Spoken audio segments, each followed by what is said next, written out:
sempre.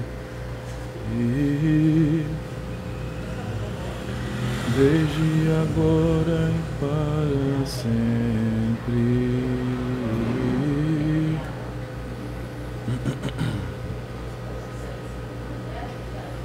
De onde virá meu socorro? Meu socorro vem do Senhor que fez os céus e a terra. Ótimo. Não dormirá quem te guarda.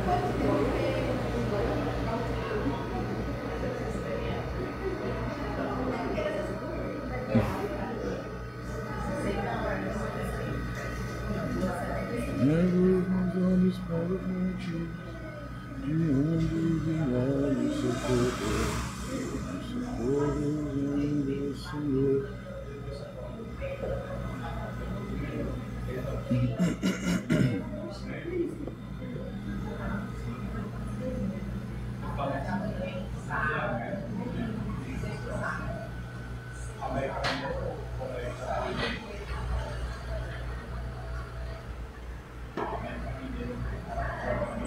Ei, ei.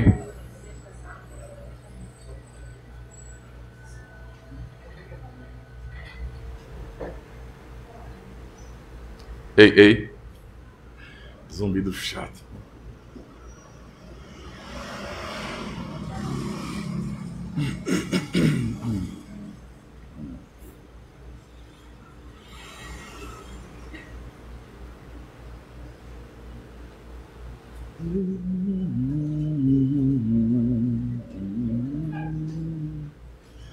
Só um detalhe para os irmãos, antes de começarmos.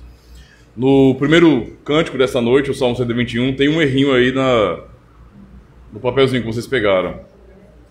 Eleva os meus olhos para os montes. Eu acho que está ele, os montes, alguma coisa assim. Os meus olhos. Ele, os meus olhos. Certo? Foi erro. Foi erro. Eu elevo meus olhos ao monte, pois vem meu socorro. Isso. Meu socorro vem de Deus. Valeu. Eu sei a terra. É isso aí. Então, observe. Tem esse errinho, tá? E aí os irmãos lembrem. Eleva os meus olhos para os montes. Lembrem, tá certo? Me perdoe pelo errinho, eu nem percebi. Depois que notaram. Bem, boa noite, irmãos. Aos irmãos também que eu ainda não pude cumprimentar pessoalmente. No final eu cumprimento, beleza? Mas vamos nos colocar de pé neste momento para darmos início ao culto solene.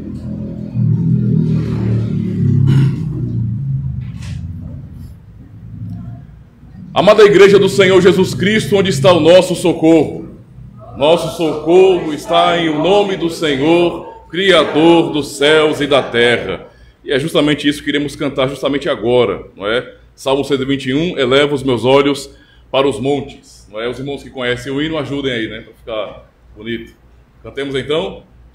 Elevo os meus olhos para os montes, de onde virá o meu socorro? O meu socorro vem do Senhor que fez os céus e a terra. Não deixará vacilar os teus pés, não dormirá quem te guarda. Eis que não dormirá o que guarda Israel. O Senhor é quem te guarda, o Senhor é tua sombra, tua direita. O sol não te molestará de dia e nem a lua de noite. O Senhor te guardará de todo mal, Ele guardará a tua alma. O Senhor guardará a tua entrada e a tua saída, desde agora e para sempre. Desde agora e para sempre. Elevo os meus olhos para os montes, de onde virá o meu socorro? O meu socorro vem do Senhor que fez os céus e a terra. Não deixará vacilar os teus pés, não dormirá quem te guarda. Eis que não dormirá o que guarda Israel. O Senhor é quem te guarda, o Senhor é tua sombra, tua direita. O sol não te molestará de dia e nem a lua de noite. O Senhor te guardará de todo mal, Ele guardará a tua alma. O Senhor guardará a tua entrada e a tua saída, desde agora e para sempre. Desde agora e para sempre. Glória a Deus, que salmo belíssimo para ser cantado, irmãos. A palavra do Senhor nos diz no Salmo 96, versos 8 a 10. Deem ao Senhor a glória devida ao seu nome, e entrem nos seus átrios trazendo ofertas. Adorem o Senhor no esplendor da sua santidade. Tremam diante dele todos os habitantes da terra. Digam entre as nações, o Senhor reina, por isso firme está o mundo e não se abalará. E ele julgará os povos com justiça. Este é o Deus que nos chama, irmãos, para cultuá-lo com fé e com esperança. Assim somos chamados pelo Senhor. Portanto, graça, misericórdia e paz da parte de Deus, o nosso Pai, e do Senhor Jesus Cristo. Amém? Poder assentar, meus irmãos? Graças a Deus. Nós vamos, neste momento, então, orar ao nosso Deus. Oremos em gratidão, meus amados irmãos, reconhecendo sua bondade em nossas vidas. Oremos então. Senhor, nosso Deus, bondoso e misericordioso, Tu és o Todo-Poderoso. Nada, ó Deus, nada acontece sem Tua vontade. E nós temos aprendido isso dia após dia, meditando na Tua santa palavra, ouvindo a pregação do Evangelho, estando reunidos como Teu povo para sermos ministrados pelo Senhor. Por isso nós Te louvamos, porque Tu és um Deus misericordioso, que realmente guarda o Teu povo, guarda a Tua aliança. E é por isso que estamos aqui, Senhor, não porque somos bons, porque merecemos, mas porque o Senhor é bom. É a Tua bondade que nos assegura neste mundo. E por isso Te louvamos de todo o coração. Obrigado por cada irmão aqui, Senhor, por cada família representada. Obrigado por Teu povo reunido. Ó Deus, ajuda-nos para que venhamos reconhecer a Tua bondade e termos alegria em nosso coração em podermos Te servir, Te adorando em espírito e em verdade. Te louvamos, ó Deus, por Tua fidelidade, de geração após geração. Ouvimos pela manhã uma pregação sobre a aliança e fomos lembrados de como o Senhor nos abençoa. Abençoa também nossa família. Tudo isso, ó Deus, mostra a Tua misericórdia, a Tua bondade que é sem igual. Por isso, ajuda-nos a realmente guardarmos essas verdades em nosso coração e reconhecermos que todos os dias dependemos da Tua misericórdia, que são renovadas todos os dias. E é por isso que estamos aqui. O Senhor nos supriu, nos fortaleceu, nos sustentou para estarmos reunidos como Teu povo. E por isso, em gratidão, Te adoramos. Conduz nossa vida, Senhor, nosso coração, de maneira que o Teu nome seja honrado. Muito obrigado por tudo, em nome do Senhor e Salvador Jesus Cristo. Amém. Amém. Graças a Deus. Que maravilha, meus irmãos. Muito bom podermos adorar ao nosso Senhor. Nós vamos cantar mais um salmo a Deus. Nós cantamos o Salmo 121 e agora vamos cantar o Salmo 142. É uma oração ao Senhor este salmo. Ergo a minha voz e clamo ao Senhor. Salmo 142.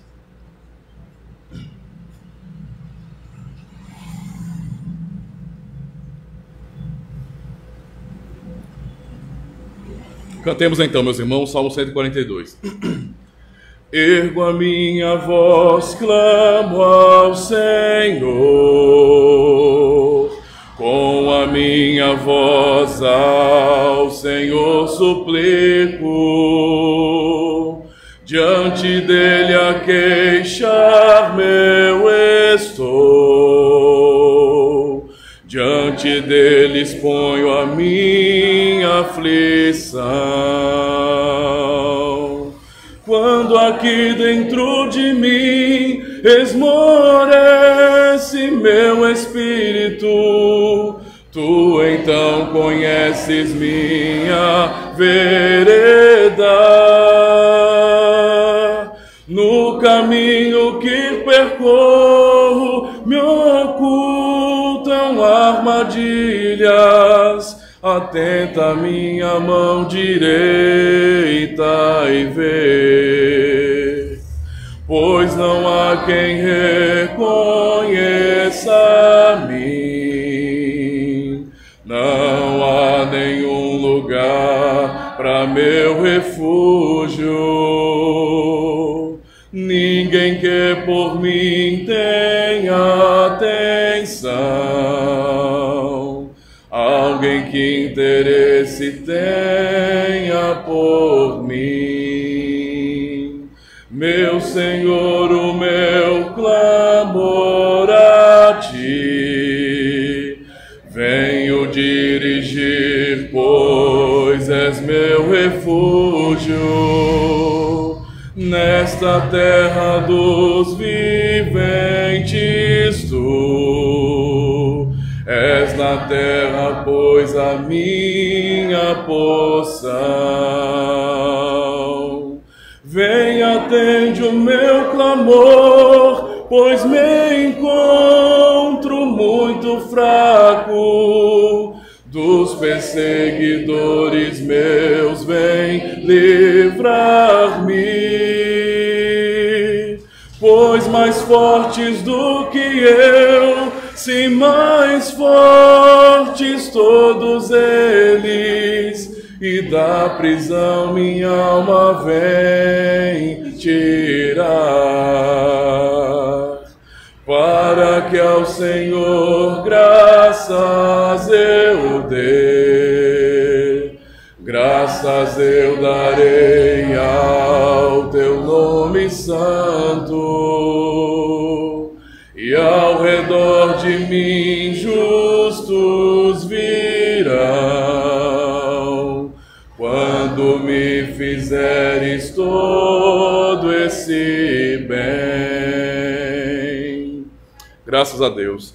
Neste salmo, meus irmãos, que é uma oração sincera, nós percebemos que o salmista ele não deixa de falar a verdade sobre o que ele sente. Ou seja, o salmista se sente fraco e vê que seus inimigos são muito maiores do que eles. Às vezes nós precisamos de um senso de realidade assim, de entendermos que de fato os nossos inimigos muitas vezes são maiores do que nós. A questão então não é essa, a questão é que eles não são maiores do que o nosso Deus, isso é diferente. Mas maiores do que nós, sim. Por isso que às vezes ficamos com medo, por isso que às vezes também queremos fugir para a caverna como Elias. Então o ponto central não é confiar em nós, porque realmente nós diante do mundo não temos condições de vencer. Mas Deus sim, é nele que confiamos, é isso que esse salmo nos ensina. Nós vamos orar mais uma vez, meus irmãos, e vamos então ouvir a pregação do Evangelho. Oremos. Ó Senhor, já podemos cantar ao teu santo nome, cantar os salmos, a tua própria palavra, inspirada por ti. E para nós é um privilégio tão maravilhoso, ó Deus, de podermos cantar os cânticos de Sião, aquilo que há tantas gerações foi usado para louvar o teu nome. Hoje podemos fazê-lo também. E por isso te agradecemos. Obrigado porque sabemos que o Senhor ouve nossas orações por meio de Cristo, e é isso que nos dá segurança e paz. Por isso mesmo clamamos a Ti, mais uma vez, que venha nos falar pela pregação do Evangelho, pois é notório que somos fracos, que somos limitados e que precisamos do Teu auxílio, precisamos do Teu socorro, Senhor, porque tantas vezes sucumbimos em angústias e tristezas. Por isso ajuda-nos, fala ao nosso coração, fala ao coração da Tua amada igreja, a fim de que venhamos ser consolados, fortalecidos e venhamos aprender a Te dar toda a honra e toda a glória. Ajuda-nos, ó Deus, a despeito de nossas limitações e de nossas fraquezas, pois precisamos de Ti. É o que oramos, em nome do Senhor e Salvador Jesus Cristo. Amém. Graças a Deus, meus irmãos. Vamos então ouvir a pregação do Evangelho neste momento. Eu já queria convidar os irmãos a abrirem suas Bíblias nos Salmos, não é? Salmo de número 13. Salmo 13, então, é o texto de nossa pregação nesta noite.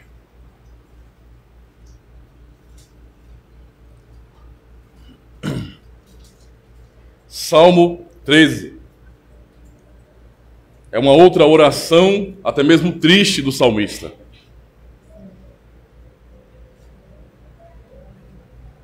Diz assim a palavra do Senhor: Até quando te esquecerás de mim, Senhor? Para sempre? Até quando esconderás de mim o teu rosto? Até quando consultarei com a minha alma, tendo tristeza no coração cada dia? Até quando se exaltará sobre mim o meu inimigo? Atende-me, ouve-me, ó Senhor meu Deus. Ilumina os meus olhos, para que eu não adormeça na morte. Para que o meu inimigo não diga, prevaleci contra ele, e os meus adversários não se alegrem, vindo eu a vacilar. Mas eu confio na tua benignidade. Na tua salvação se alegrará o meu coração. Cantarei ao Senhor, porquanto me tem feito muito bem. Até aqui, meus irmãos. Amada congregação do Senhor e Salvador Jesus Cristo, eu quero começar o sermão dessa noite com uma pergunta. Por que precisamos passar por tantas lutas e provações em nossa vida? Por que sofremos? Nós sabemos muito bem que, obviamente, os sofrimentos do mundo, os sofrimentos que todos provam neste mundo, é decorrente do pecado. Sim, nós temos que ser realistas nesse sentido e reconhecer que se há maldade no mundo, se há problemas no mundo que fazem as pessoas realmente lamentar, tudo isso tem uma origem comum. Antes da queda do primeiro homem, do primeiro casal, não havia maldade no mundo.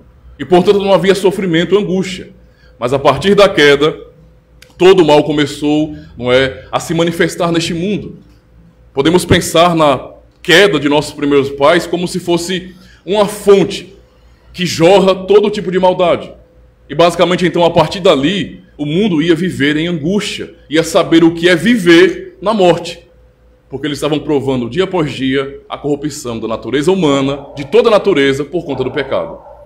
Nós nascemos em uma geração corrupta, como os demais, aqueles que vieram antes de nós, e sabemos das grandes maldades que há no mundo. Nós vivenciamos hoje, um tempo também de guerra às vezes não declarada, doenças, tristezas, brigas, separações, todo tipo de coisa ruim acontece no mundo o tempo todo.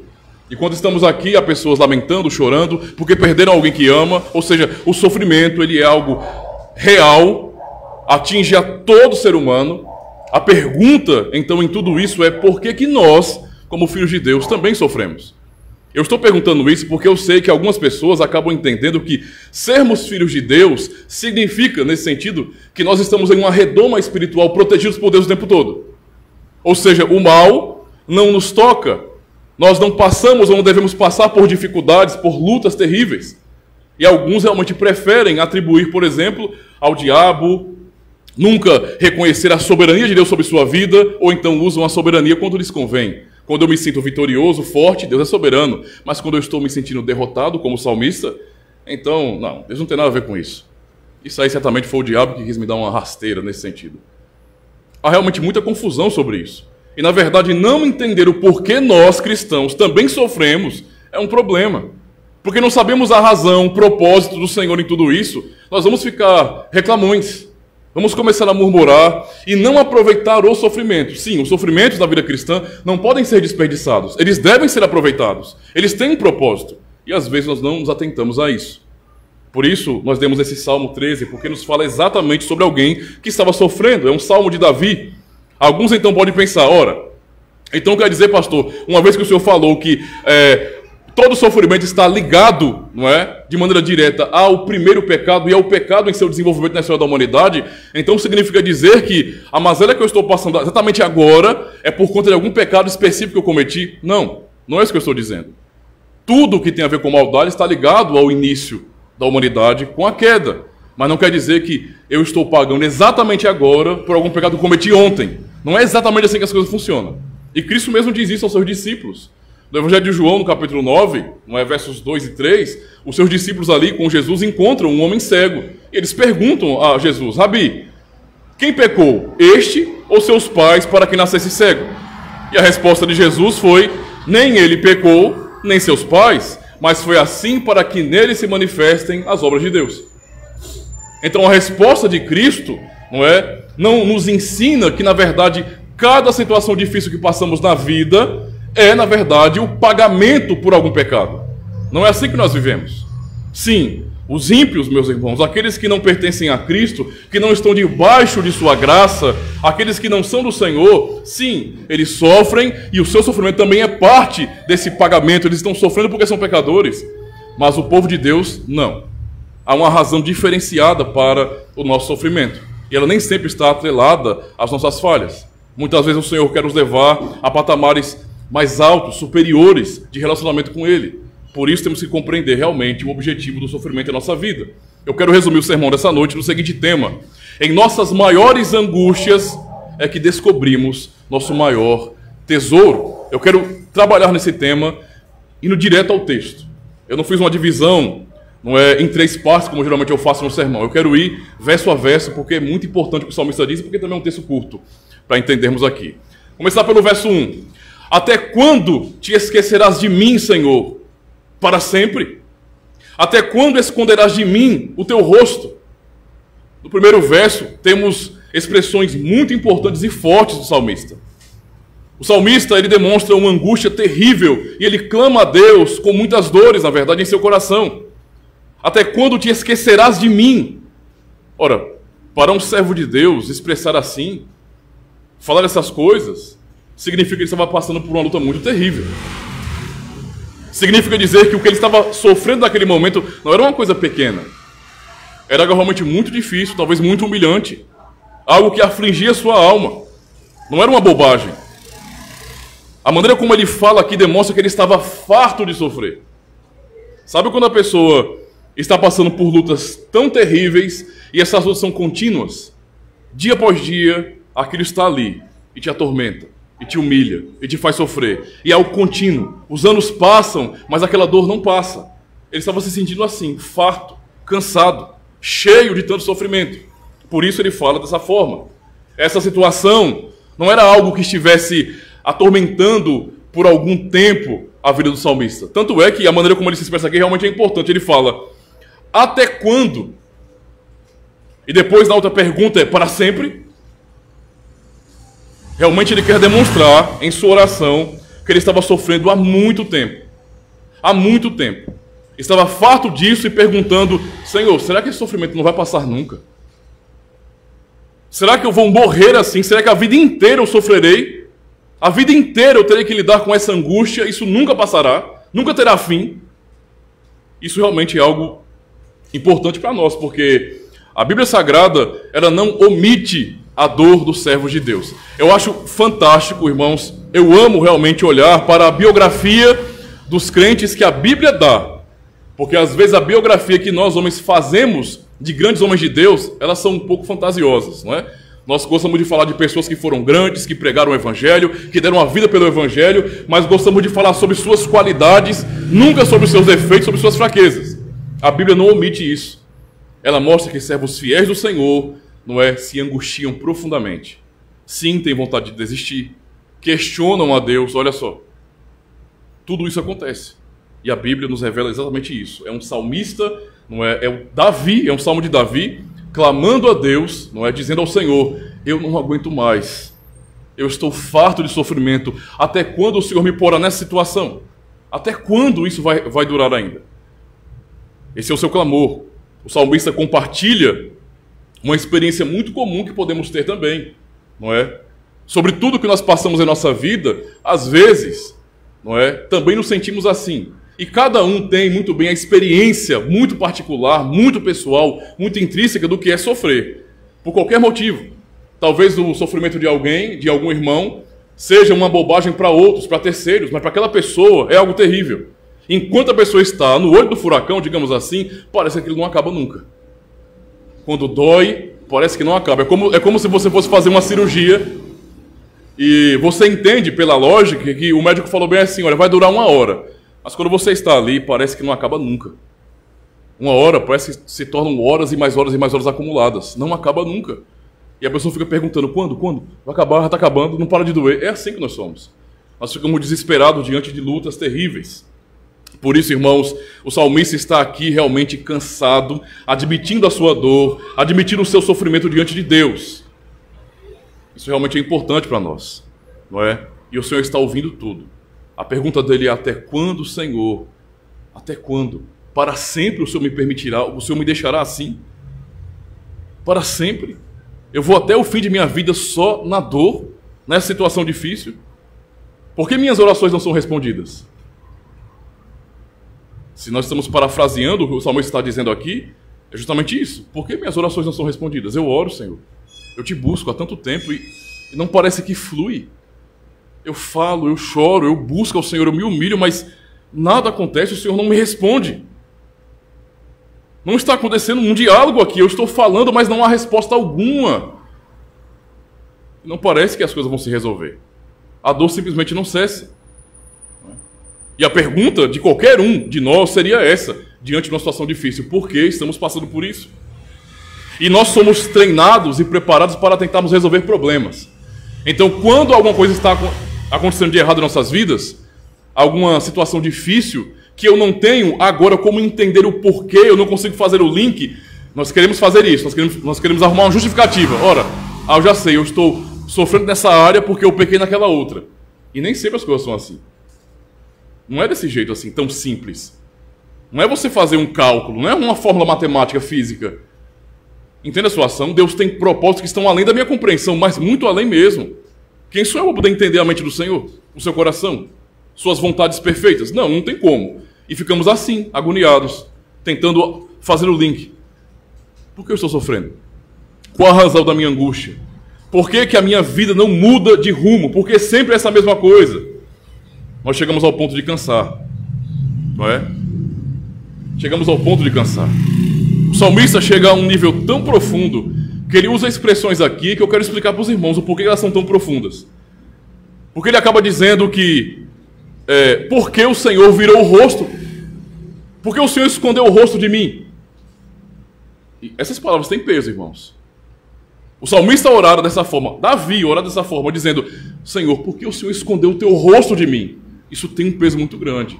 Para o povo da aliança, para o povo de Deus, essa expressão, Deus erguer o rosto, levantar o rosto sobre o seu povo, significa justamente que o Senhor abençoa o seu povo, que o Senhor é favorável ao seu povo, a quem ele escolheu.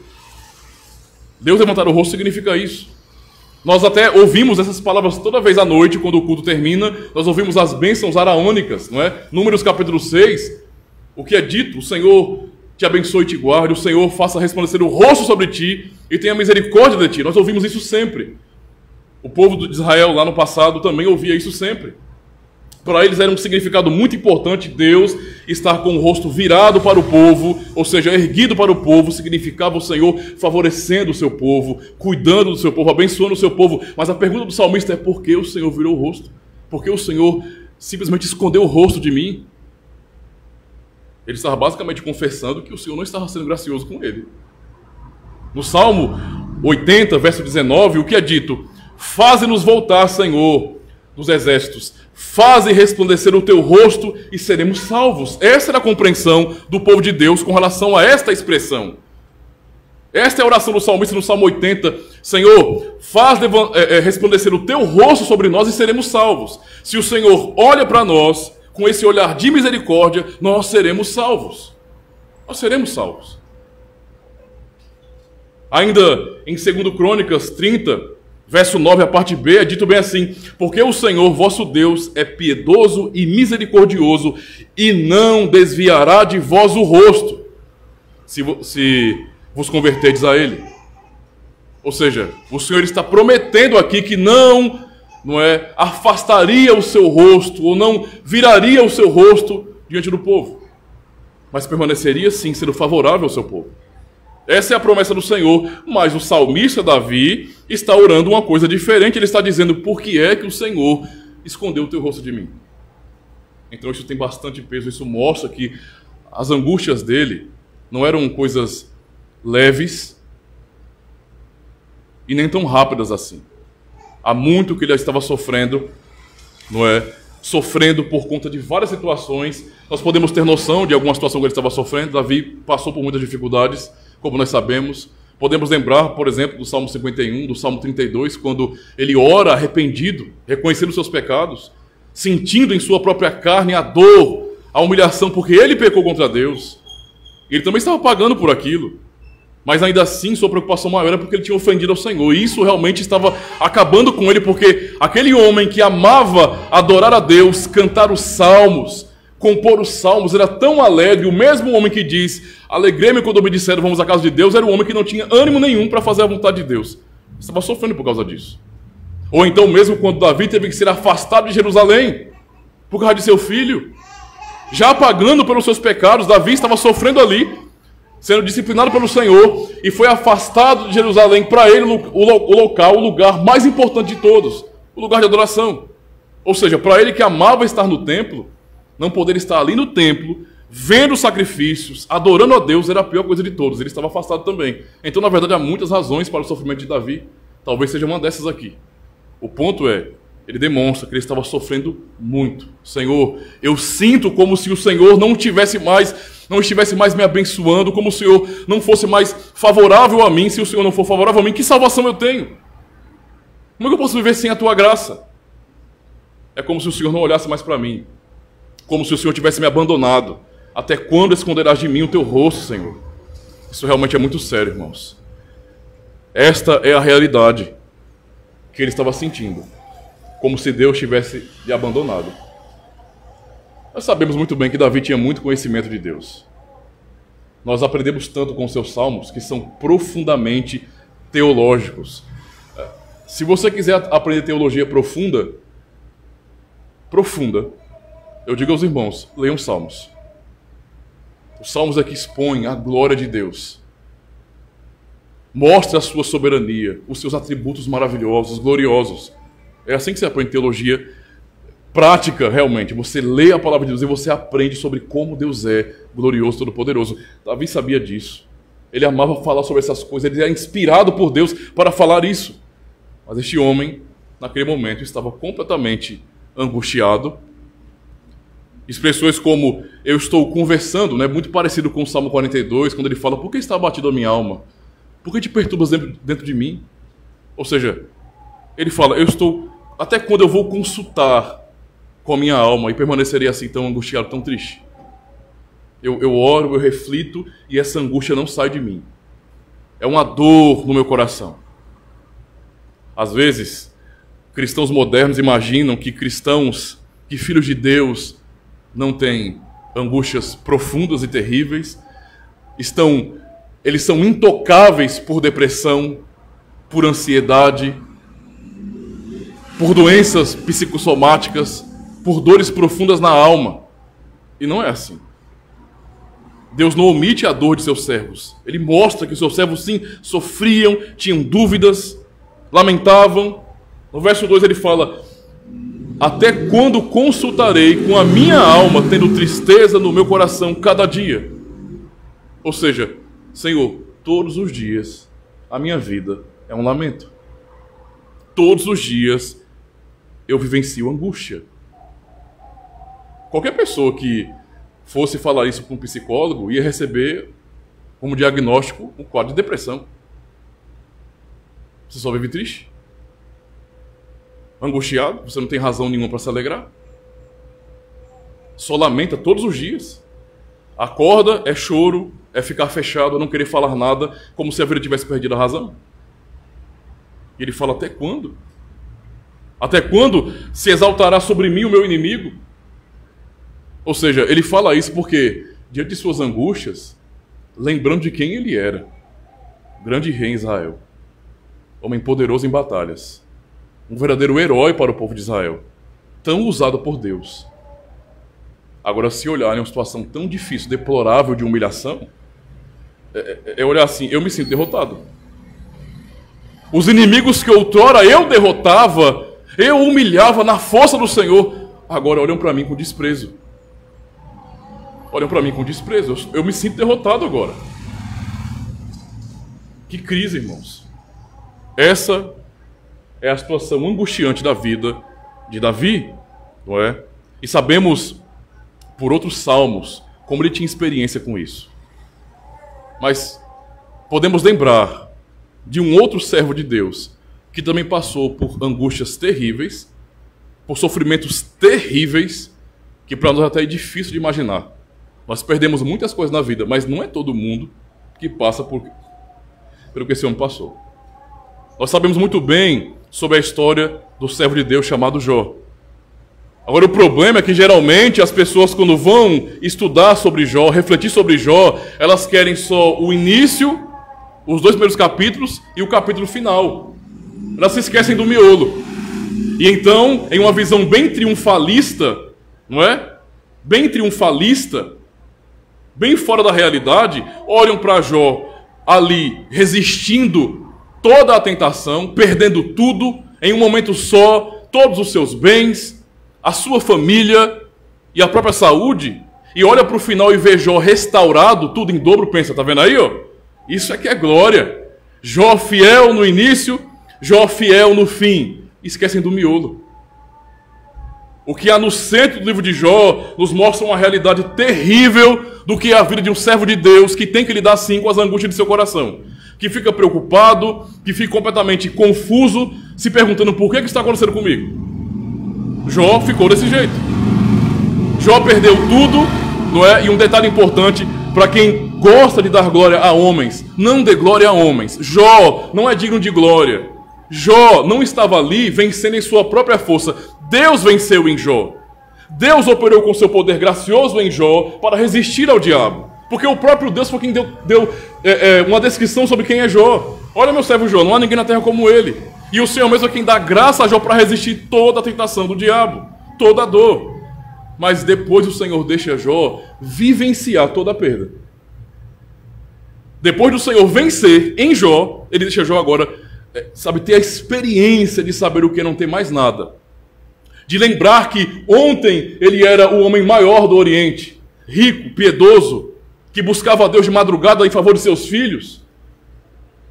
O Senhor deixou ele passar por isso realmente. Lembre de quem você era, de tudo que você tinha, de como eu te abençoei. E agora se veja sem nada, humilhado, sem nome, sem respeito. Seus amigos, durante uma semana, olhando para você, sem ter uma palavra, não conseguiam falar nada, porque estavam chocados com aquela imagem. Mas esse é o nosso amigo Jó. Aquele que era o maior daqui, um homem admirado, respeitado, um homem piedoso nessa situação. Um homem que era tão próspero, tão abençoado por Deus nessa situação. E Jó começou a ter a experiência do que não é sentir na pele, na própria alma, as dores provocadas não pelo diabo, mas por Deus. Há um detalhe, irmãos, no livro de Jó que para mim é fantástico. Para mim é um consolo. Eu vou ler aqui o texto de Jó, capítulo 7, versos 11 a 21, porque é um texto importante para os irmãos perceberem como é que Jó, o que as pessoas acabam pensando de Jó é tão errado, né? Jó era um cara fiel topado. Não. A nossa fidelidade depende da fidelidade de Deus primeiro. É Deus quem nos mantém fiéis. Se o Senhor não agir em nosso favor nesse sentido, trabalhando em nosso coração, nos dando força, não tem crente que aguente. E Jó teve que vivenciar isso. E as palavras de Jó, no capítulo 7, elas não são nem um pouco boas. Jó começou a falar. Além de ter amaldiçoado o dia que nasceu, ele começa a falar coisas piores ainda. E ele afronta a Deus. Jó, capítulo 7, verso 11 a 21, ele diz bem assim, ouçam com atenção. Olha o que ele vai dizer. Porventura, aliás, estou no 8, no 7, do 11 a 21.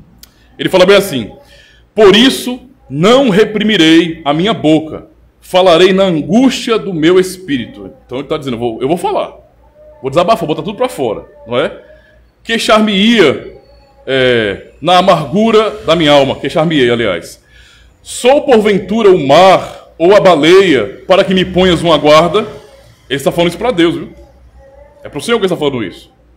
Dizendo eu, consolar-me-á a minha cama, meu leito aliviará minha ânsia. Então me espantas com sonhos e com visões me assombras. Olha o que está falando para Deus. Eu tento esquecer os problemas, eu tento não encarar a realidade dura que eu estou vivendo agora, e eu penso que talvez o meu leito me ajude. Talvez se eu dormir, eu me esquecerei, eu ficarei em paz. E o Senhor me acorda com sonhos, me assombra com sonhos. O que ele está dizendo aqui? O Senhor está me perseguindo. O Senhor não me deixa em paz. Verso 15. Assim a minha alma escolheria antes a estrangulação. Que palavra pesada, irmão. E antes a morte do que a vida. A minha vida abomino, pois não viveria para sempre. Retira-te de mim, pois vaidade são os meus dias. Imagine você falando isso para Deus. Senhor, se afaste de mim. Eu prefiro a morte do que a vida. É melhor para mim hoje ser estrangulado do que ser um servo do Senhor, do que esperar no Senhor ainda. Isso não é pesado, irmãos? Jó falou isso. Verso 17. Que é o homem para que tanto o engrandeças e ponha nele o teu coração, e cada manhã o visites e cada momento o proves? Até quando não apartarás de mim, nem me largarás, até que engula a minha saliva? Se pequei, que te farei, ó guarda dos homens? Porque fizeste de mim um alvo para ti, para que a mim mesmo me seja pesado? E porque não perdoas a minha transgressão e não tiras a minha iniquidade? Porque agora me deitarei no pó, e de madrugada me buscarás, e não existirei mais. Isso aqui é só uma coisa pequena, só uma porçãozinha minúscula de tantas coisas que Jó falou contra Deus. Jó realmente ficou angustiado e confuso, muito confuso contra o Senhor.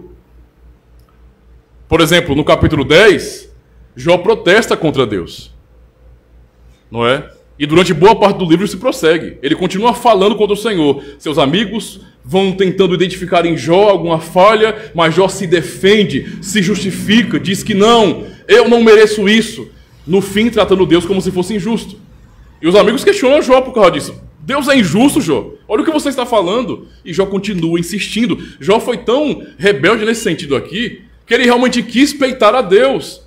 É como se ele estivesse falando bem assim, vamos, traga Deus para aqui, eu quero falar com ele, eu quero falar na cara dele agora. Eu quero questioná-lo, olho a olho, por que o Senhor está fazendo isso comigo? Assim Jó estava agindo, não é? No capítulo 13, Jó, ele defende a sua integridade contra as ações de Deus. No capítulo 16, Jó reclama de como Deus trata o homem. Imagine. Se isso não é questionar a sabedoria de Deus. Não é pôr em xeque se Deus é bom ou não. Ora, o que eu estou sentindo agora é angústia. Eu fui derrotado, eu perdi tudo, eu não tenho família, não tenho saúde, não tenho mais nada. Talvez ele estivesse pensando naquilo que a sua mulher falou. Assim ainda você serve a Deus? Amaldiçoa teu Deus e morre. Talvez as palavras dela estivessem fazendo sentido para ele agora, porque ele estava realmente falando de uma maneira inapropriada com Deus. Agindo como o Senhor fosse injusto, como se as ações de Deus fossem sem razão, como se Deus fosse como um homem. Nós fazemos planos, não é? Mas nós não sabemos o final deles. Nós traçamos metas, nós planejamos, olha, daqui a 10 anos a nossa empresa estará assim, assim, assado, e de repente o Senhor vem, nós partimos dessa vida, um parente nosso parte dessa vida, coisas acontecem que acabam completamente com os nossos planos.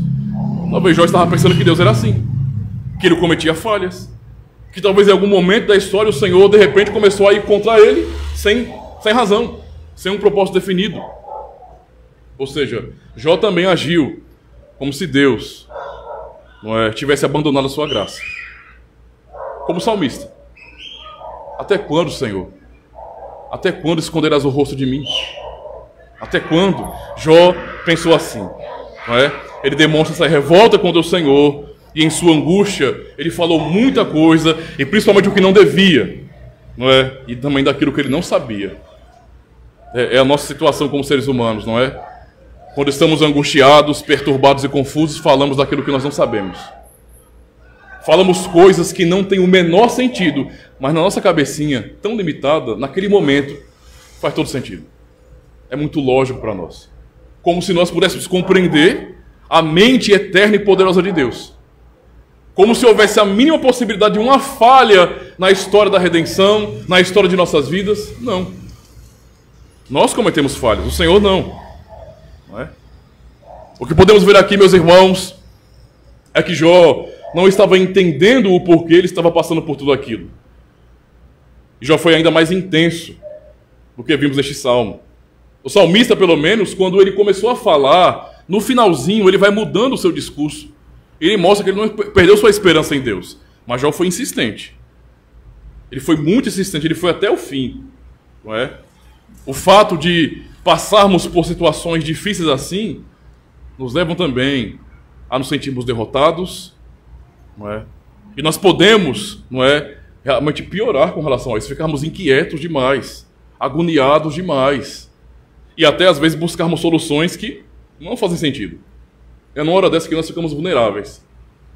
Sabe por quê? Porque eu sei que para quem está sofrendo, não é fácil a pessoa vir para uma comunidade cristã e ouvir o pastor falando: Deus é o autor de suas dores. Misericórdia, pastor! Misericórdia! Eu não quero sair da minha casa, das minhas lutas, para ouvir isso na igreja. Eu vou para outra comunidade, eu vou para onde a pessoa estiver dizendo assim para mim: não, que nada, tudo vai ficar bem, amanhã tudo muda, o Senhor vai prosperar a sua vida, você vai sair da miséria para a glória agora, porque eu vou fazer uma oração forte na sua vida. Isso não existe, irmãos. É uma ilusão. Nossas dores não são simplesmente causadas pelo diabo, como se o diabo fosse um Deus oposto a Deus. Há cristãos hoje tratando o diabo como se ele fosse uma divindade em pé de igualdade com Deus. Eu fico pensando, eles estão lendo Bíblia ou assistiram o filme Constantine e tiraram a teologia daí? Porque é o que parece. Só existe um soberano, que é o Senhor. O diabo é apenas um servo de Deus. Quer ele queira ou não, ele vai apenas cumprir os desígnios de Deus. Assim como cada ser humano neste mundo. Cada um deles. Todos os reis que se levantaram, os reinos dessa terra, reinos tiranos, levantaram-se pela vontade do Senhor. Por providência de Deus. Não foi o homem agindo como se o homem fosse Deus neste mundo, porque não é. Só há um soberano. Ele é o nosso Criador, não é? E nós ficamos assim. E não é à toa que há tanta busca por batalha espiritual.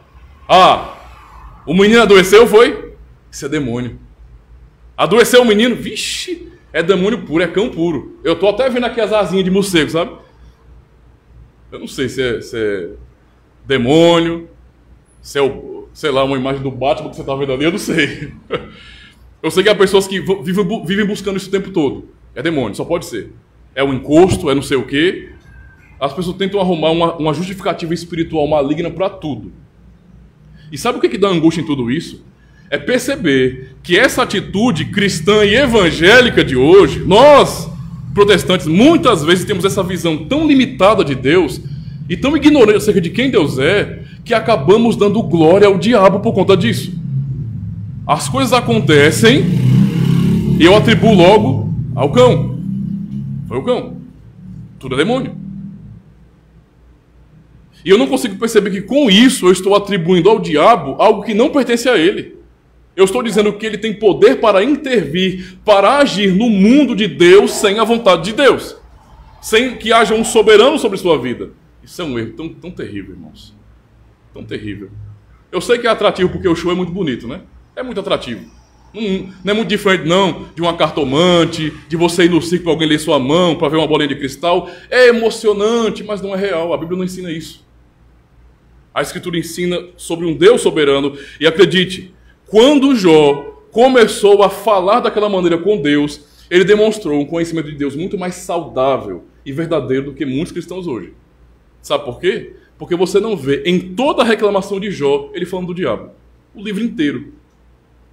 O diabo só é mencionado nos 2 primeiros capítulos. Na soberania, na eternidade, Deus conversando com o diabo.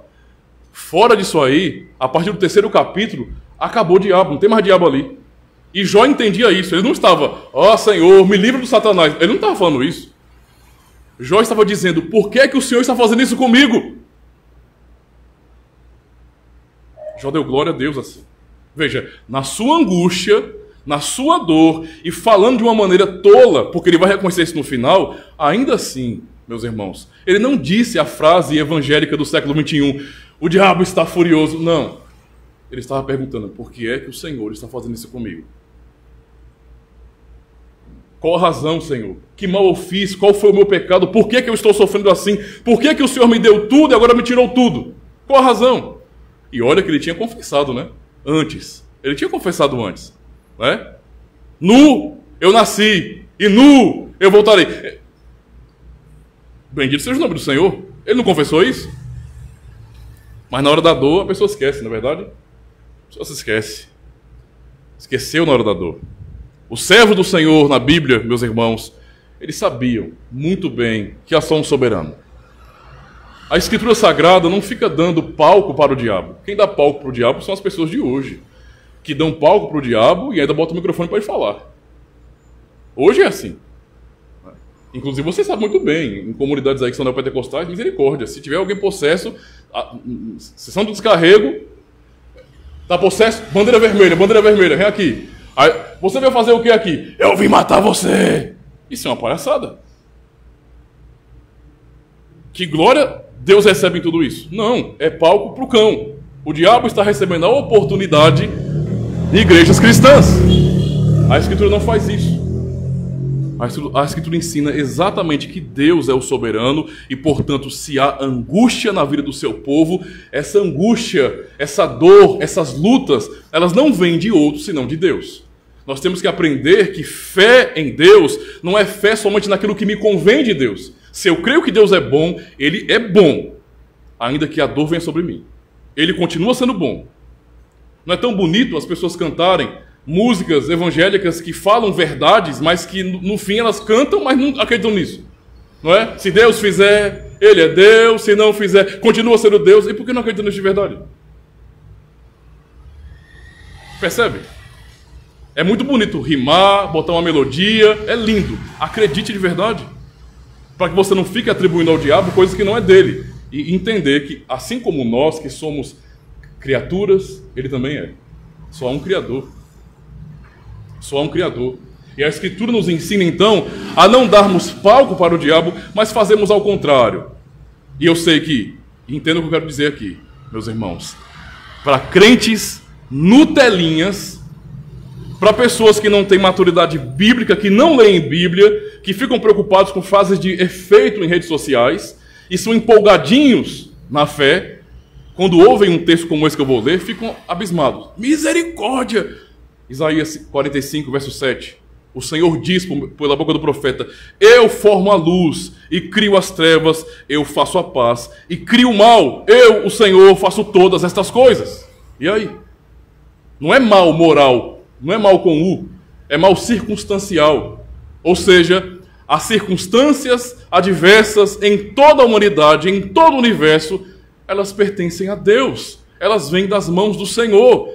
Poxa, é isso que nós confessamos em nosso catecismo no Dia do Senhor 10. Quando falamos sobre providência de Deus, nós englobamos tudo. Deus é aquele que nos dá momentos de alegria, não é de regozijo, momentos como esse que estamos aqui, mas é o mesmo Deus que providencia também seca, doença. É o Deus que faz chover e faz secar. Esse é Deus. Ele não é um ídolo que nós criamos. Não é um Deus pop. Ele é simplesmente o Senhor do universo. E a dor do cristão, a dor do servo de Deus, é para mostrar isso. Não é? É um teste não para ele, mas para nós. Nós realmente confiamos no Senhor. Realmente cremos que Ele é bom, todo-poderoso. O salmista continua orando, ele fala: atende-me, ouve-me, ó Senhor meu Deus. Então já percebe por aí.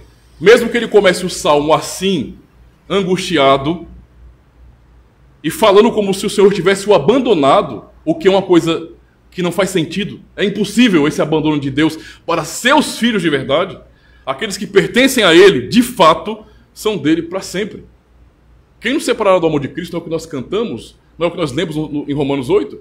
Ninguém. Nada nos separará do amor de Cristo. Então não pode o Deus que diz que nada me separará do amor de Cristo me abandonar.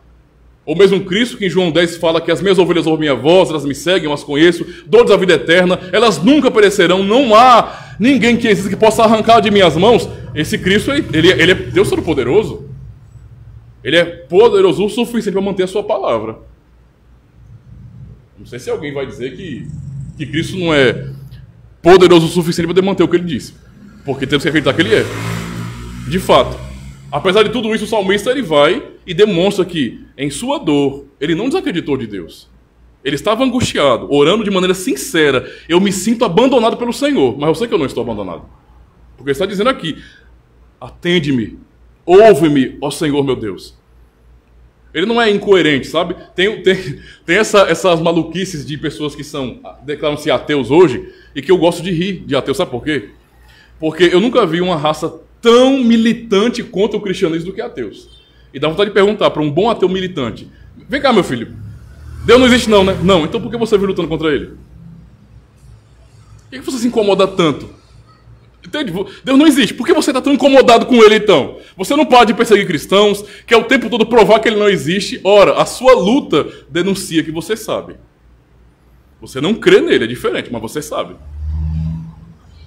Não é? Você sabe. Você não é doido? Quando você olha para a natureza, você sabe muito bem que toda essa complexidade não foi você que fez, foi você que fez? Fomos nós, seres humanos? Não. Você vê tanta glória, tanta perfeição, não é? E você vai dizer que isso veio do acaso? É como eu estava falando, acho que semana passada conversando com o pessoal aqui da igreja, falando sobre a lógica deles, né? A lógica deles. Uma lógica tão absurda. Eu tenho aqui um controle do ar-condicionado, não é? Qualquer pessoa que eu perguntasse isso, poderia me dizer que esse controle aqui é obra do acaso? Não, né? Eu vejo planejamento nele. A design, a matemática aqui, a lógica, há um objetivo claro. Tem planejamento. Aí o indivíduo que se diz muito inteligente, ele fala, tá vendo isso aqui, ó? Isso aqui realmente foi o homem que projetou. Aí olha para a natureza, infinitamente mais complexa do que isso, e fala, é do acaso. Se isso não é loucura, eu não sei o que é. Isso é loucura. Simplesmente loucura. O salmista, ele não é incoerente. Ele está sendo sincero, ele está chorando, clamando, dizendo a Deus, eu estou me sentindo abandonado, Senhor. E nós nos sentimos assim mesmo. Nós podemos passar por isso de fato, nos sentimos abandonados pelo Senhor. Sofrendo, chorando, orando e não ouvindo resposta nenhuma. Isso acontece em nossa vida, o salmista está dizendo isso. Mas mesmo assim ele está dizendo, atende-me, ouve-me, ó Senhor Deus meu. Eu me sinto abandonado. Essa é a minha experiência de agora. Mas eu sei que Ele é meu Deus. E Ele fala, ilumina os meus olhos para que eu não adormeça na morte. Ou seja, Ele não estava desacreditando de Deus, estava clamando a Deus para que o Senhor não o deixasse morrer. No verso 4 ele fala, para que meu inimigo não diga, prevaleci contra ele, e os meus adversários não se alegrem vindo eu a vacilar. Então, depois de ter orado sinceramente e fervorosamente, chegamos, não é, ao ponto final. Chegamos ao propósito do sofrimento. Ele reconhece isso. Ele demonstra isso em sua palavra. No verso 5 ele vai dizer, mas eu, observe, ele começou angustiado, se sentindo abandonado. Mas no verso 5 ele fala, mas eu confio na tua benignidade. Apesar de tudo isso, eu confio na tua benignidade. Na salvação, na tua salvação, se alegrará o meu coração. Olha, alegria em meio da angústia. No verso 6, cantarei ao Senhor, porquanto me tem feito muito bem.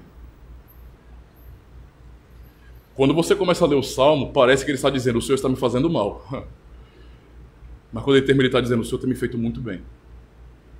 Muito bem. Lembremos mais uma vez de Jó. Ele perdeu muita coisa. E ninguém pode dizer que perder coisas é algo simples e bobo. Não é. Só sabe quem perde. E ele sabia muito bem quanto lhe custou isso.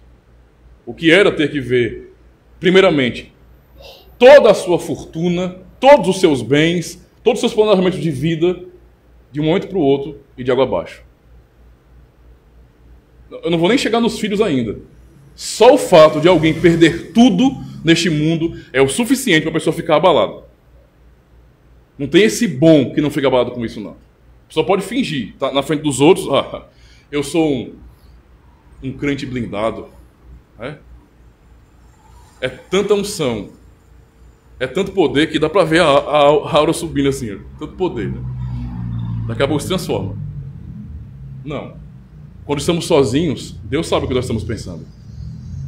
Ele sabe como nós estamos frustrados, angustiados. Ele sabe muito bem. E Jó não foi insincero, ele não foi falso, ele foi verdadeiro aqui. Ele sofreu. Mas não só isso. Tamanha foi a perda e o sofrimento que não só tudo o que ele construiu na vida, tudo que Deus lhe deu como bens materiais foi perdido, o que lhe tiraria completamente o seu prestígio, mas aquilo que para nós, irmãos, é mais importante. Nós sabemos. Pais que amam seus filhos se sacrificam pelos seus filhos. Pais que amam seus filhos têm coragem de abrir mão literalmente da vida pelos seus filhos. Nós sabemos que é assim. Então digamos que mesmo lá na outra fase, no terceiro estágio do sofrimento, quando ele perdeu a saúde, aquilo ainda não era pior do que ter que sepultar todos os seus filhos. Aquilo não era pior do que isso. Eu perdi tudo, todo o meu prestígio, mas muito pior do que isso, os filhos a quem eu amo, aqueles aos quais eu, de madrugada, acordava para orar por eles, tão preocupado, pai, que eu era, em amar meus filhos, em querer vê-los bem, me preocupando se por acaso em uma das festas eles não tinham pecado, eu oferecia sacrifício ao Senhor por eles, para o Senhor guardá-los. Meus filhos amados, eu tive que enterrar todos. Todos. Dá para criticar a mulher de Jó numa situação como essa? Não dá, né? Eu acho que, humanamente falando, é compreensível o que ela falou. Deus tanto a entendeu que Deus não apartou a mulher de Jó. Restaurou tudo com ela ali também. O Senhor não quebrou a aliança do casamento porque a mulher foi fraca. Ela estava sofrendo. E o próprio Jó não foi de frente dela no decorrer do livro. Percebe a situação? Às vezes você quer fazer uma comparação tão injusta. Sabe? Jó, homem fiel, crente topado. Agora a mulher dele, misericórdia, aquilo era endemoniada. Jó vacilou tanto quanto ela. Jó teve até mais tempo a falar mais besteira do que ela falou. Amaldiçoa teus irmãos foi uma frase. O que Jó falou nos capítulos posteriores foram muitas coisas contra o Senhor. Sabe o que é um crente chegar bem assim, ó? Senhor, eu não aceito o que o Senhor está fazendo comigo. Misericórdia, como é que a pessoa fala com ela desse? Mas Jó estava agindo desse jeito. Colocando em xeque a justiça de Deus, dizendo para Deus, olha, a verdade é que o Senhor beneficia o ímpio, mas eu que sou teu servo, o Senhor larga. Jó agiu assim. E aí? Não é? Perdeu tanto. E o que nós lemos, depois de saber que Jó passou por tudo isso, ficou completamente também angustiado, desesperado, falou que não sabia. Qual é a conclusão de Jó? Só depois que o Senhor responde, é claro. Porque ele quis tanto que o Senhor foi e respondeu. E quando o Senhor respondeu, sabe aqueles desenhos animados? Quando o personagem começa a falar contra o outro que falou bobagem e o desenho vai diminuindo assim, sabe? O Jó vai ficando assim, pequenininho. Deus fala, o Jó ficando pequenininho. Percebendo, cara, o que eu falei? Eu tratei o meu Deus, o soberano e justo, como se ele fosse injusto. Eu falei porque, ora, quem sente a dor fala ai. Mas eu não falei com sabedoria. E ele vai reconhecer. No capítulo 42, verso 1 a 5, ele diz: Então respondeu Jó ao Senhor, dizendo: Bem sei eu que tudo podes, e que nenhum dos teus propósitos pode ser impedido.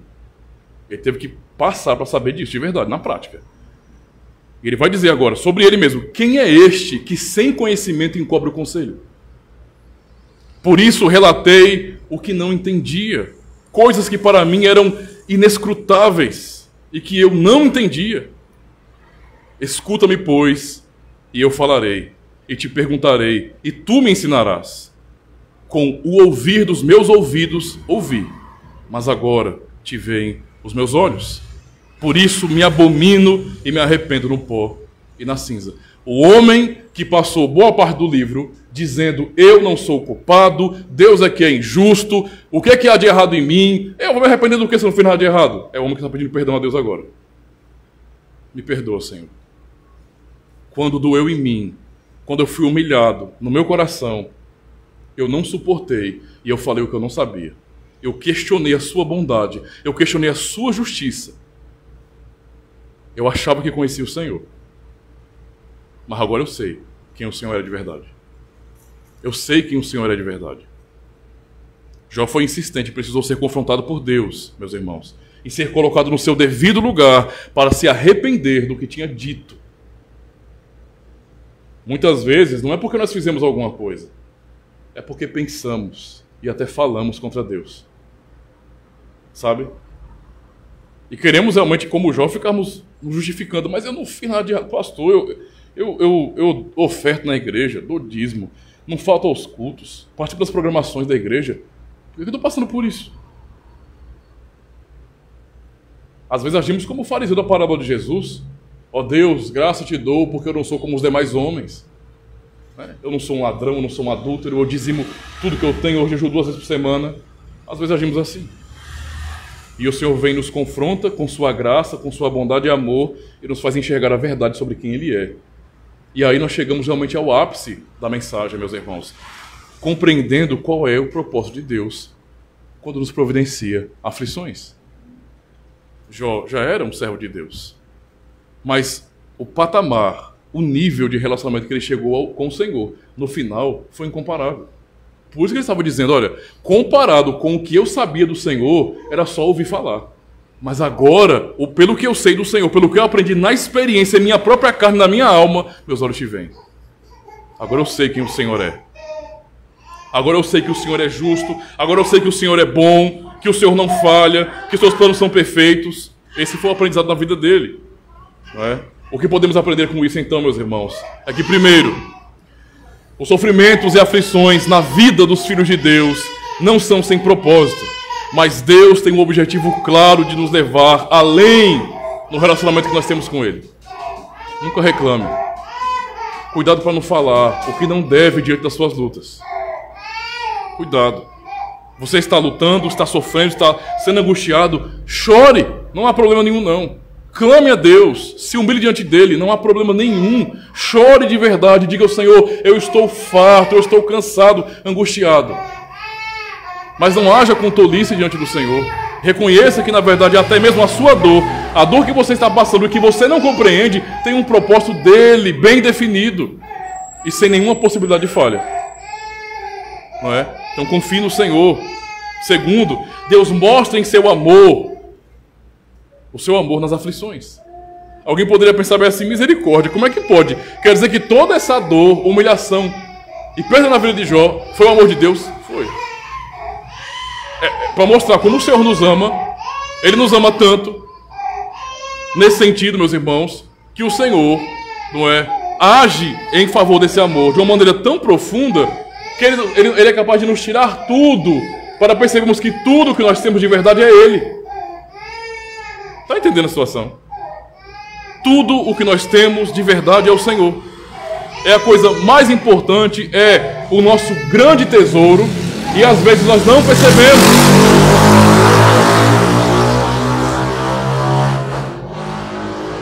Agoniado, né? Aí quando você vai ver a moto, é uma Pop 100. Botou um escapamento diferente. Observe.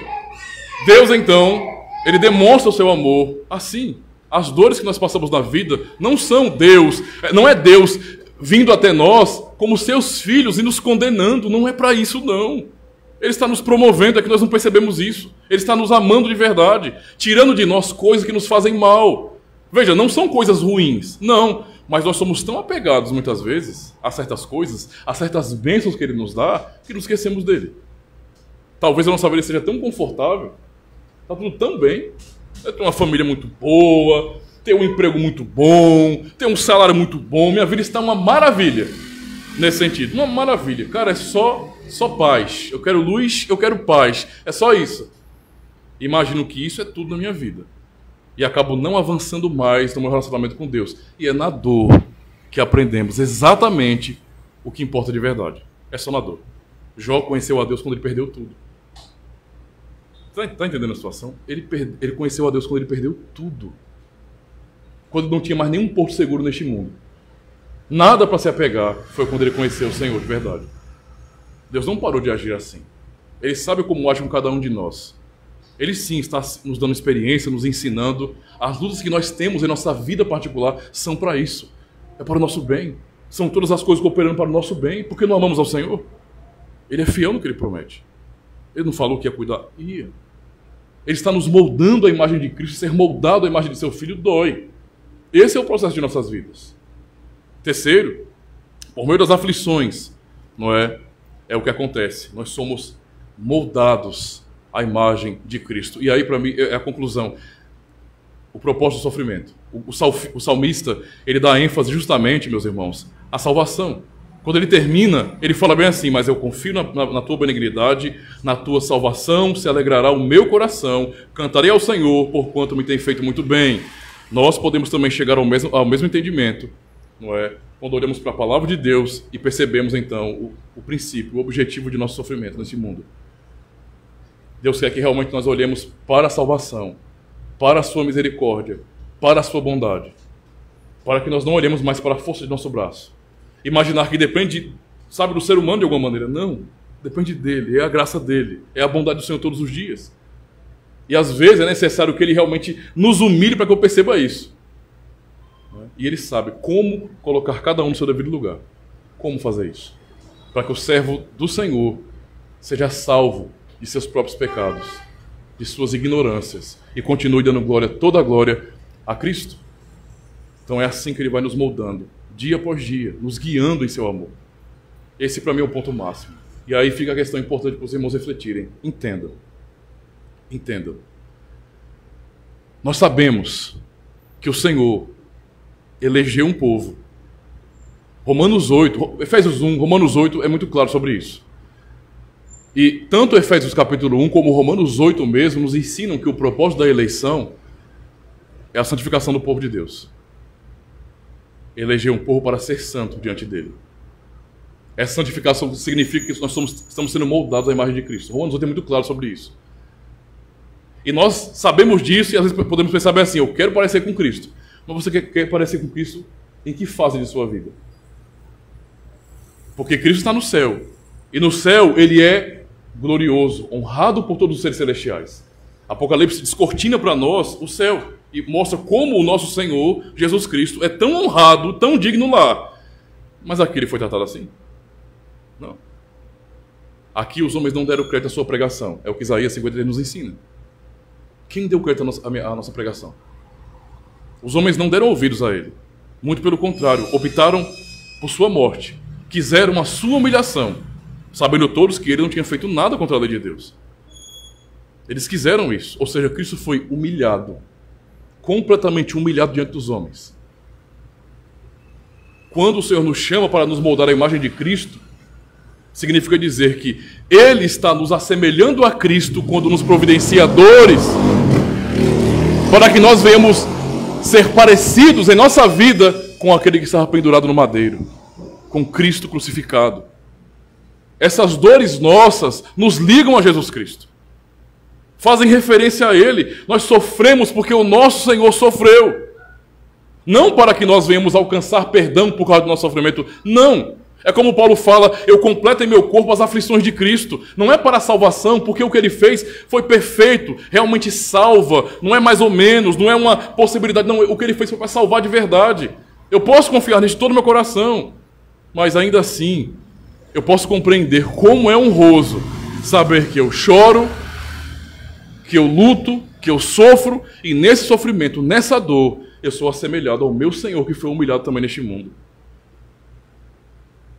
Nós somos mais parecidos com Ele em nossa dor, irmãos. Mais parecidos com Ele. Muito mais parecidos com Ele. Quando estamos na sarjeta, sendo humilhados, passando por tentações diversas, e ali estamos resistindo.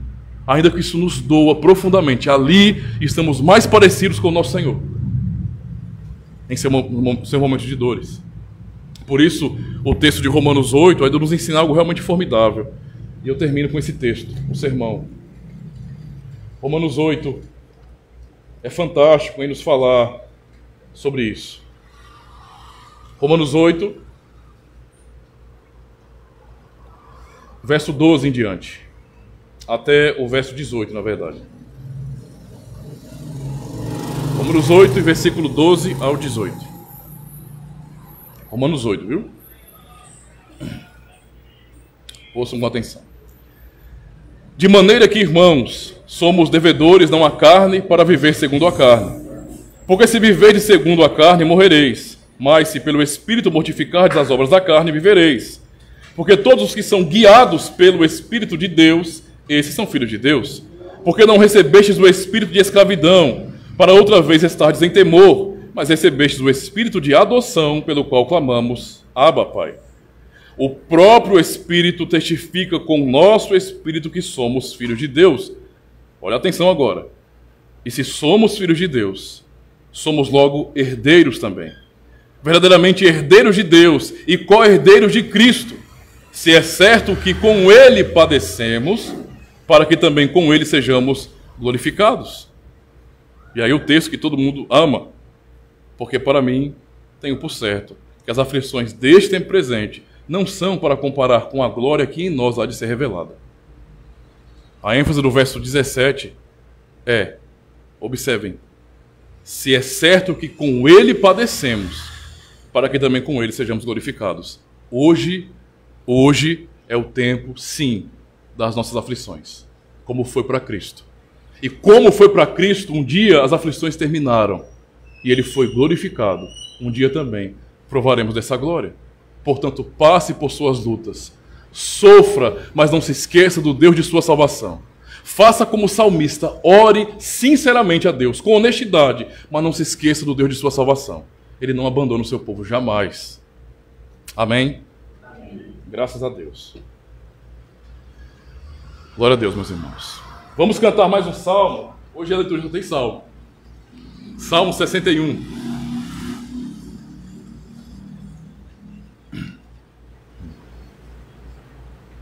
Já sabem, os irmãos que conhecem, ajudem com força, porque a garganta já foi. Salmo 61. Cantemos então.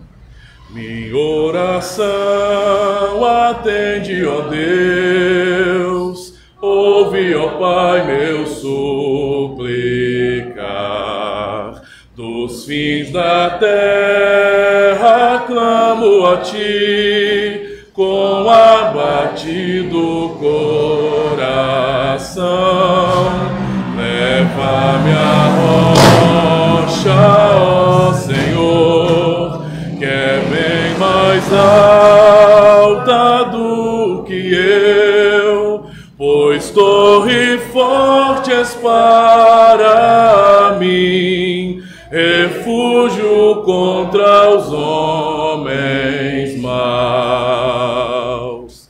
No templo sempre assista eu, sob tuas asas firme estou, no esconderijo protetor, pois escutaste os votos meus, me deste a herança dos que têm temor ao nome Teu, Senhor, e longo tempo dás ao Rei, seus anos duram gerações, que permaneça diante de Deus para sempre o nosso Rei. Sua verdade, Teu favor, seu reino possam preservar. Assim Teu nome louvarei, com salmos sempre cantarei. dia cumprirei os votos feitos ao Senhor. Graças a Deus. Vamos orar, meus irmãos, mais uma vez, agradecendo ao Senhor por sua palavra. Oremos. Senhor, nosso Deus bendito, ó Senhor, nós ouvimos a tua santa e gloriosa palavra, e o Senhor nos ensinou de maneira tão clara que nós temos sofrimentos deste mundo e aflições, não para o nosso mal, mas sim para a tua glória. E isso nos traz consolo também, aprendizado, e nos amadurece na vida cristã. Tu sabes que não é fácil para nós. Conheces a nossa fraqueza, a nossa estrutura e sabes que somos pó. Todas as nossas limitações estão diante de ti, Senhor. Todas elas. Por isso mesmo é que nós oramos ao Senhor, te agradecendo por tua palavra, mas suplicando também ao Senhor que nos ajude. Nos ajude a realmente confiar em ti. A confessarmos em nossa vida que tu és Deus, independente de como o Senhor dirige as nossas vidas. Ajuda-nos a confiar na tua bondade, acima de tudo. Acima de tudo, Senhor. Para que venhamos te dar glória, tanto pelos momentos alegres, de contentamento, mas também nos dias chuvosos, nas noites escuras da alma. Ajuda-nos a também darmos glória a ti, porque o Senhor tem propósito perfeito. Planos que são altíssimos, que estão além de nós, mas que nós sabemos, por tua palavra e bondade, que o fim de tudo isto é a tua glória e também é o nosso bem. O Senhor está nos moldando a imagem de teu Filho amado, a imagem de Cristo, nos ensinando dia após dia, em cada desafio que o Senhor nos proporciona, a confessarmos o teu bom nome. É assim que o Senhor nos ensina e nos conduz. Como um pastor faz ao seu rebanho, o Senhor nos conduz, sim, às águas tranquilas, aos pastos verdejantes, mas também nos conduz nos vales escuros. Tu és o Deus Todo-Poderoso. E nós precisamos aprender dia após dia a confiar na tua soberania, na tua providência, sabendo que mesmo as nossas aflições contribuem para o nosso bem. Assim como foi com o teu servo Davi, assim como foi com o teu servo Jó, que passou por tantas lutas, tantas aflições, e até pecou contra o Senhor, falando aquilo que não deveria. Assim também nós passamos por dificuldades assim. Mas o Senhor o conduziu a um conhecimento maior do Senhor, a um relacionamento muito mais profundo com Deus Todo-Poderoso, para te glorificar e reconhecer que tu és o Deus incomparável.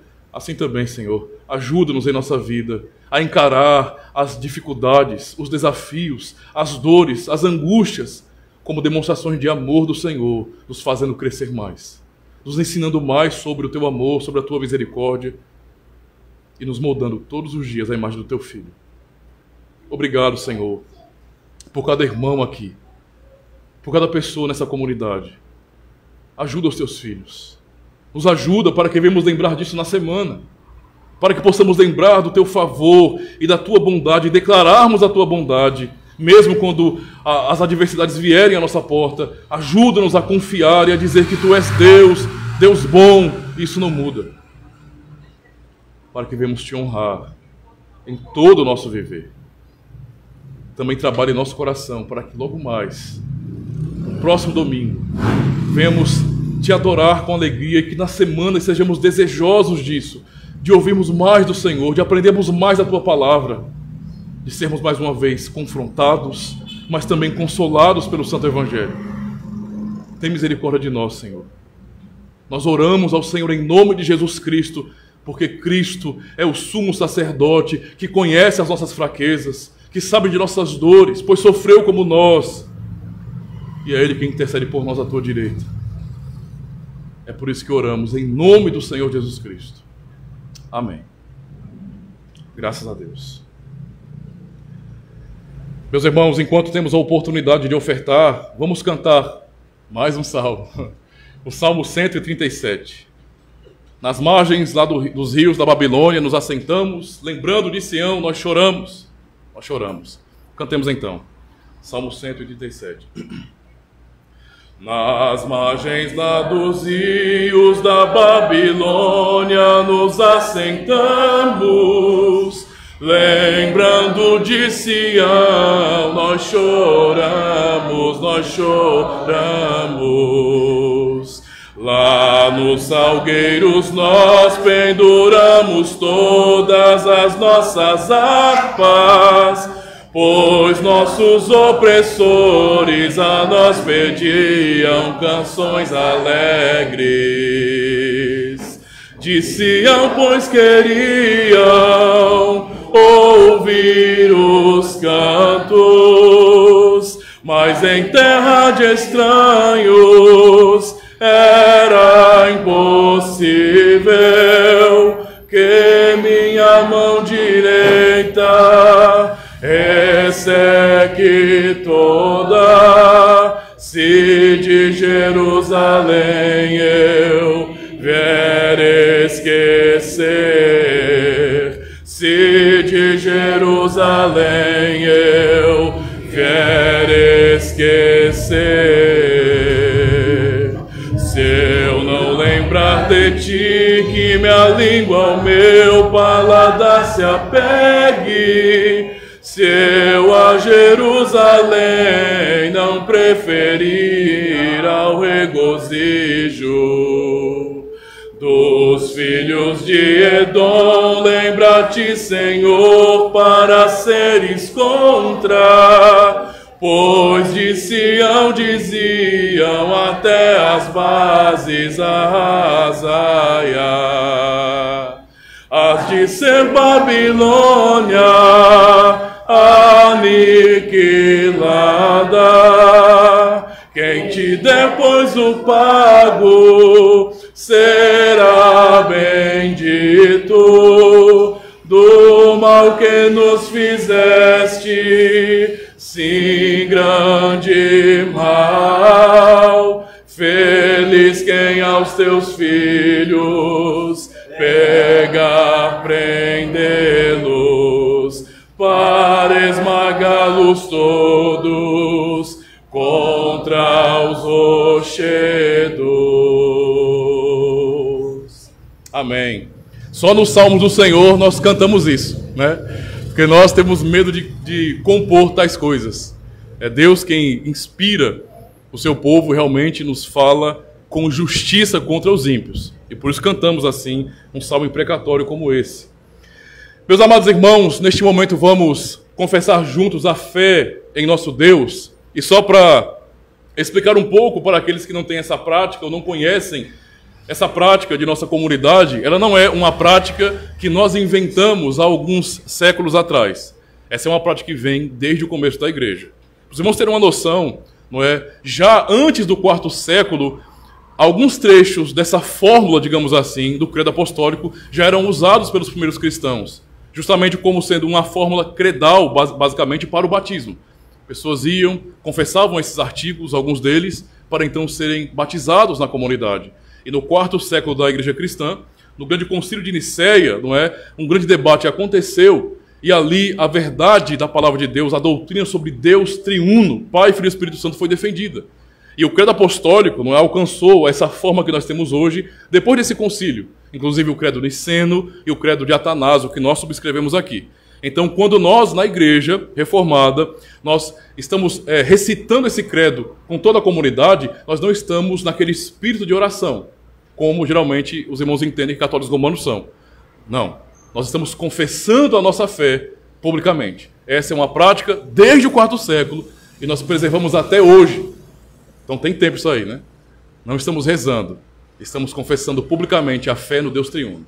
Tá certo? Confessemos então o credo apostólico. Creio em Deus Pai Todo-Poderoso, Criador do céu e da terra.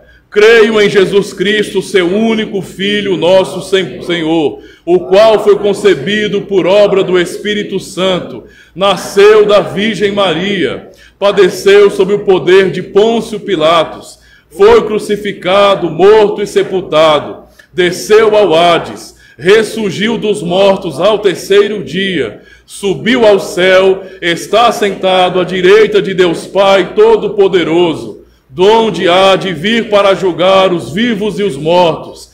Creio no Espírito Santo, na Santa Igreja Universal de Cristo, a comunhão dos santos, na remissão dos pecados, na ressurreição do corpo, na vida eterna. Amém.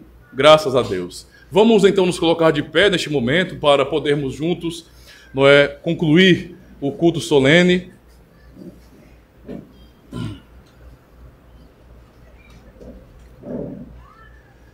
Assim o Senhor despede o seu povo. O Senhor te abençoe e te guarde. O Senhor resplandeça o rosto sobre ti e tenha misericórdia de ti. O Senhor sobre ti levante o rosto e te dê a paz. Amém,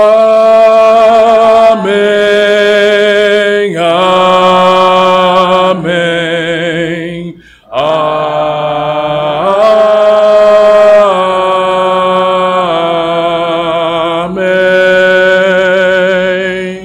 Cantemos então por fim o Salmo de número 131. Não é soberbo o meu coração. Cantemos então, meus irmãos. Não é soberbo meu coração, nem tenho altivo olhar. As grandes coisas não vou buscar, grandes demais para mim. Mas a minha alma eu fiz sossegar, como um infante está, bem desmamado com sua mãe, minha alma assim está. Ó Israel, espera em Deus, espera no Senhor. Desde o presente que agora é e para sempre. Amém. Deus abençoe, meus irmãos. Está encerrado o culto solene.